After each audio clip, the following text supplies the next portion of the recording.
We really wanted to play on the realism of things. So when we get to her gear, it needs to feel usable. There are so many conversations, which honestly, I was like, I mean, I think we could just like cheat this a little bit. They're like, no, this has to be an absolutely functioning belt. This has to absolutely functioning weapon.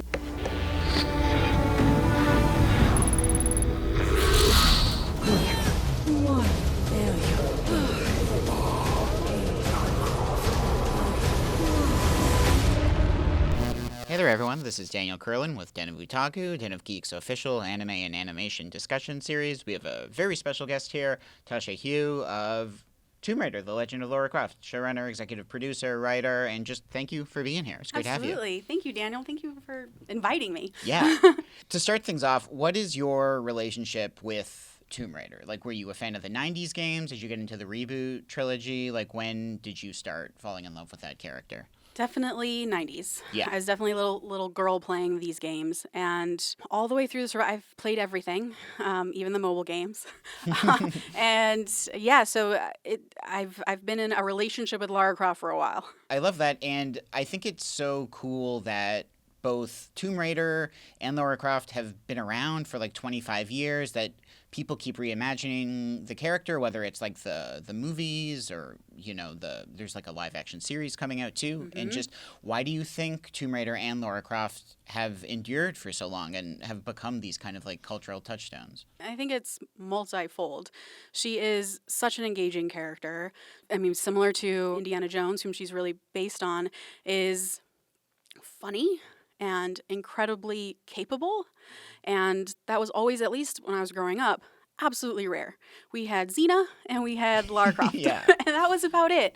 And so, I mean, at least for all of the women that I've talked to, and we're mostly women on the production side of Tomb Raider who are absolute fans of the games growing up, there's something that really touched them, unlike a lot of other games. And I think it's because it's being able to see a woman do these things that were so amazing. And then I think the other part of it is, at least for me anyways, the stuff that I love is the nerdiness of the history and getting to really deep dive with Lara Croft into a lot of these mythologies that we're not familiar with, that really take something very grounded and make it feel big and magical and epic. And that's just all the history stuff that I love. I just geek out about that. Yeah, the series has established such deep lore, and it seems like this series is kind of going to bridge the gap between the reboot games and the original games. And just, was it a challenge to figure out where you wanted to set the series in the timeline and what kind of like characters and lore would be advantageous to the story you're telling? I don't think it was a challenge. It almost felt like an obvious pick, which is after the Survivor series, we've seen sort of the origin story of Lara. We've seen her as a college kid, basically, who gets in way over her head. And she's basically fighting to survive over the course of those 3 games. But how does she become the Lara Croft we knew when we were kids? Mm-hmm. Like, that question just always fascinated me. And doing a show that explains that walks us through that, not only in the connections that she makes that you see playing out over the course of the games, that you're like, well, how did she know that person? That random like temple in the middle of nowhere, how did she know that even existed? She's been here clearly. How? When? Why? Like, those things I wanted to see in the show, but also her confidence and the way she goes from that young college woman from the Survivor series who's just trying to survive to the superhero confident Lara we know from the games. Like, that's exactly the show that I want to watch. There's such an interesting video game adaptation renaissance going on now with like Last of Us and Castlevania and just Fallout, and all of those shows kind of take different approaches, and I really love that you're not just adapting one of the games, which you could have done and would have been great, but the fact that you're telling these kind of original Tomb Raider stories feels like such a fun expansion to what's there. I didn't want to just tread what we've seen in the video games before. We've been there, we've seen that. Again, it's all the questions I had when I was playing the game, I want the show to answer. Kind of beyond Tomb Raider itself, what were some of the other influences on the series and its tone? Like, it felt to me, there's kind of this very like Saturday morning energy, almost like Jackie Chan Adventures to it, or in like a wuxia kind of it's just a great like vibe going through the whole thing. It's interesting because we really wanted to hit the action adventure tone for sure, but we didn't want it to be that light. We didn't want to be that light all the way through because Lara, off of the heels of Survivor Series, is dealing with a lot. Like the apocalypse, she almost just ushered in the apocalypse due to her grief. So we have to deal with that. And so that's where we start Lara, is in that kind of fragile place. And so it's a show that's both grounded in a lot of the action movies I love, which, growing up, the Mission Impossible movies. Indiana Jones is definitely an influence in there. I grew up watching, Lethal Weapon, those kinds of, there's like the quippiness that Lara has alongside that capable action. And then, of course, our animators were inspired by all kinds of anime as well, that they were and inspired by the more grounded anime, I think is something they were talking about a lot when we were having conversations creatively about this. It's because, while it does feel, the action should feel big and the history and the story should feel epic, there's something very small about her personal story that we want to allow you to access. And so it's sort of this fun marriage. When you think about tone, it has this kind of Saturday morning cartoon feel, but it also is really dramatic at points, and we're really sad. Like, hopefully you cry in this show. Powerhouse Animation Studios that does the show, I think all their work is so great, and this does, like, as you were saying, has like a almost like watercolor aesthetic to the show at times. It's really beautiful. Just, was that a work in progress to figure out what the look was going to be? Did you go through different styles for the show? I wish I could say yes, because that's just more interesting, but as soon as we got backgrounds back, we were all blown away. They nailed it immediately, because again, they got that sense of this has to feel huge and epic, and then we're putting this small story through that space. And so I almost had never had any notes on the backgrounds. They just hit it out of the park. They were always gorgeous and big and aspirational, and I just want to go to all of them. Yeah, it is such an interesting property that the backgrounds are as important as the characters and the action and all that other stuff too. Yeah. Yeah. I think something that your show does very well that's not necessarily present in a lot of other video game adaptations is that it feels like you're playing a video game at times. Like, you have sequences that are like, oh, this is where the QTE sequence would be, or like, this is where the boss battle would happen. And was that kind of a conscious effort as you were writing the show? Was that on your mind at all? I think it was sort of an inherent thing that I felt as I was writing, because, again, I am such a fan of the video games and I play video games so often that sort of arc felt right to me. And I didn't want to shy away from that, because there is something to coming from a video game and getting to sort of experience a similar feeling. Like, you're never going to have the same feeling as a video game. You're a first person, you're there, you are Lara Croft. You're not going to be Lara Croft in this show, but I wanted to bring you as close as we possibly could to that feeling and to that kind of the arcs that she always has in the game. I think you do a really good job of how episodes will showcase Laura's like gear and her skills and her tomb raiding abilities, but then you also have like the whole magical and mysticism side too, with like ghosts and otherworldly monsters. Was that like a fun kind of to balance those extremes?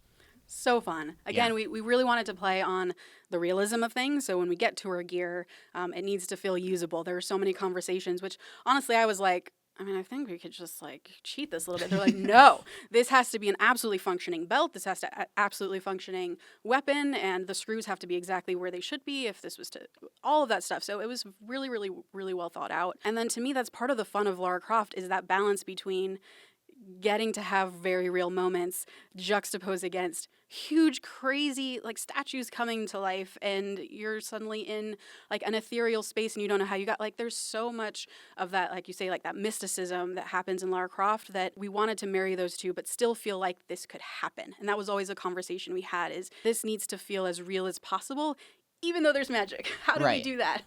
Well, kind of off of that too, I think you find a really good formula of like standalone episodic stuff that has light serialization elements to it. Talk about kind of like figuring out that structure of doing stories like that as opposed to like just one huge mammoth adventure that Laura's on from the start. Yeah, thank you for saying that. It was very important to us for it to not feel plot driven. And so while we had this bigger mission that she's on, that every episode she's getting closer to, sometimes she does kind of take a little bit of a break or a right turn, and she's still on the A story, but she's really repairing her relationship with a friend that she hasn't seen in a long time. I wanted to allow us to do things we didn't do in the video games, and that became very important to me as a game player, because this is a chance to see Lara do these offshoot side quests that you may not get to do in a video game because you're always on the A story. That was always sort of a no-brainer to me, and it's also about bringing out Lara's humor again.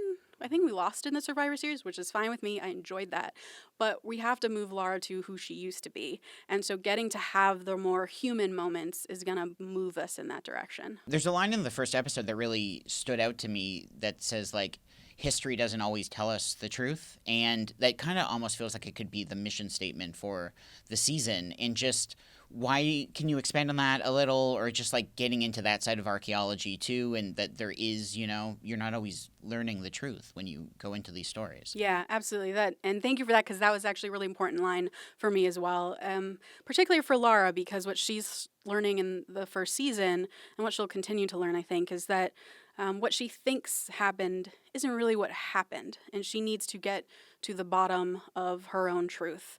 And in particular, when she's saying that line, the subtext is really about Roth and her father, and what she thought was true with them is actually not the full truth. And I need to look more into that in order to realize who I am separate from them. That also holds for just history at large. And I think what Lara will be pursuing as an archaeologist over the course of the show is, we're always told these things, or we always have these assumptions about this history. What is the actual truth behind all of that? And to me, I mean, as someone with a degree in history, that's always what fascinated me the most, is the storytelling behind what we thought or assumed was true. So Lara's going to get into a lot of that. That was such a fun part of the games as well, that you could find some little tangent and then learn that, oh, that's true. That is a real thing. And to have that in the show too, I think is so important. My hope is that people can watch it, Google, what the heck was that was mentioned, and then go down their own rabbit hole that I also went down.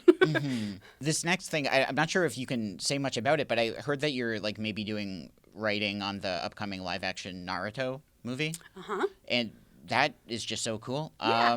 Was the adaptation work you did on Tomb Raider like helpful to do something like Naruto? Or are you a big Naruto fan? Yes, and yes, it's all helpful, because Lara Croft is about this huge world. You could, as you said, you could enter it at any point. Why enter it here?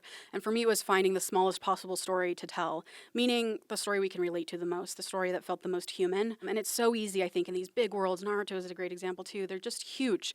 There's so many rules and the magic and everything, all the different villains you could possibly enter. And it's finding, what do I emotionally care about? And it's those are the conversations you have first.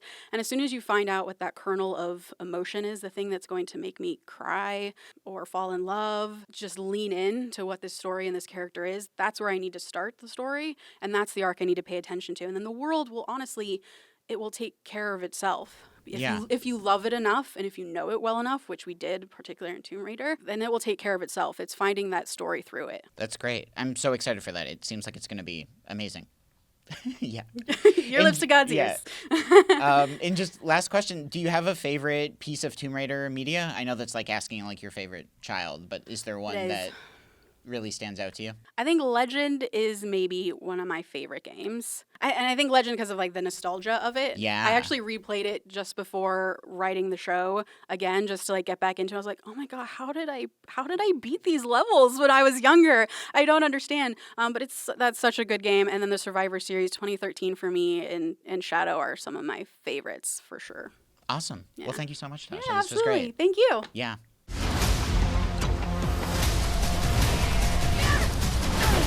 How much longer can you persevere?